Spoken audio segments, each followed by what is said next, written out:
आगे बढ़ेंगे और खबर शामिल कर लेंगे टोबा टैक्सिंग से। मियां जहांजेब की रिपोर्ट के मुताबिक जहां पर मंशियात फरोशों के खिलाफ कार्रवाई तेज कर दी गई है। Inspector general of police Punjab doctor Usman Anwar के अहकाम की रोशनी में डीपीओ टोबा इबादत निसार के हुक्म पर डिस्ट्रिक्ट पुलिस टोबा टैक्सिंग का जिला भर में मंशियात फरोख्त करने वालों के खिलाफ क्रैकडाउन जारी। एएसपी सदर सर्कल मोहम्मद फहीम की सरबराही में एसएचओ थाना सदर मोहम्मद हसन एसआई पुलिस मुलाजमीन के हमरा कार्रवाई करते हुए मंशियात फरोश मुलजिम बाबर नदीम वल्द अमीर को गिरफ्तार कर लिया, जिसके कब्जा से 1 किलो 460 ग्राम चर्स बरामद हुई है।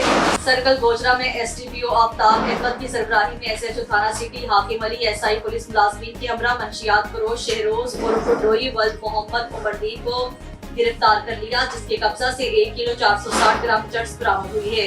डिस्ट्रिक्ट पुलिस ऑफिसर इबादत निसार ने जिला भर में एसडीपीओज और एसएचओज इंचार्ज सीआईए को हिदायत जारी की है कि मंशियात फरोख्त करने वाले मुलजिमान के खिलाफ भरपूर तरीके से कार्रवाई अमल में लाई जाए।